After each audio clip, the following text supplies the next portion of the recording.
Europe isn't the only region facing a refugee crisis. Rising levels of violence in El Salvador, Guatemala and Honduras, the so-called Northern Triangle, is causing displacement in Central and North America. Now, President-elect of the United States, Donald Trump, is preparing mass deportations. The situation looks set to get worse. I spoke with Renata Dubini, Director of the UN Refugee Agency's Bureau for the Americas. She was in Brussels to meet European Union stakeholders and to call for the EU to support the region, stepping up its protection response for refugee children and families in the Northern Triangle.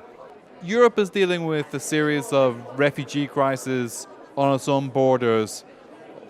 Why should it look to Central America at the moment? Well, I believe it's a question of solidarity with a very severe situation, where of a region that has always been also of interest to the continent and that needs support in this moment of the European people and the European institutions. Donald Trump has just been elected President of the United States, and it would seem reasonable to expect that more people will be deported from America, sent back to Central America. Is that going to increase the problem that you're facing at the moment?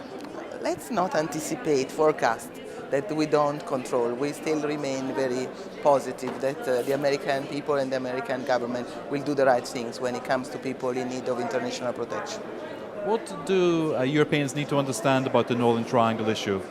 The Northern Triangle, as some analysts has described, is really in this moment an epidemic of violence that permeates these countries, particularly Salvador, Honduras, and that is much beyond the control of this country, despite their goodwill. You know, they are really trying to respond, but it's a situation that is overwhelming in terms of scope and magnitude of the crisis. The statistics speaks by itself. As you know, there is the highest homicide rate.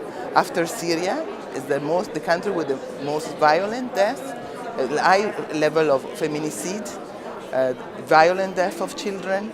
You know, the structure of the gangs, the criminal group is very strong. They are, even if there are street gangs, they terrified the various areas where they control the economic illicit crimes. They are also linked, they have their own structure, they are linked to national and even regional structure. You know, these are the size of this group is very important.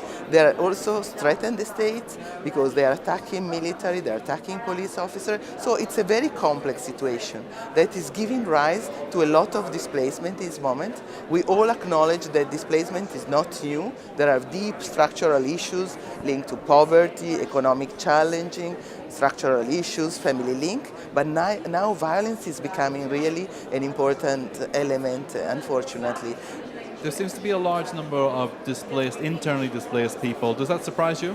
Well, it's a consequence of what is happening now for a few years. Now the size and the magnitude has been, there are some estimates. For example, in Honduras, we had the states organized a survey on displacement of 300 municipalities, and already that showed that 180 people were in a situation of displacement. They are going to complete this study. The Salvador is doing the same. So the country is also very eager to understand the profile and the magnitude of the situation. The European Union has talked a lot about having an ethical trade policy, and it has already some agreements with Honduras, for example. Do you think that the European Commission in particular has a responsibility to deal with this issue of displacement and relocation and refugees in Honduras and the causes of that?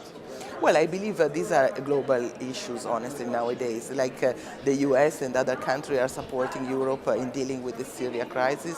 There are expectations, that the European institution and Europe, that is the most powerful actor on the global scene, will do its part to stabilize this population, being in Honduras, in Salvador, in Guatemala, or in any other part. So there is a lot of expectation towards the institutional and the political leverage of Europe, and of course also the support that they can offer institutionally and financially. Yeah, if the European Union doesn't offer this institutional support, this financial support within the Northern Triangle, do you think it has any credible voice when it comes to trade, when it comes to talking about human rights outside of its own borders? Well, these are, very delicate moments, I believe, in all continents. I believe nobody is excuse, I would say. But I believe we should not lose the focus. There are very strong traditions of respect for human rights, of fighting for the right cause, of upholding to international protection. And I believe there is a sense of compassion and solidarity that is there, and I believe the European institution will demonstrate once more.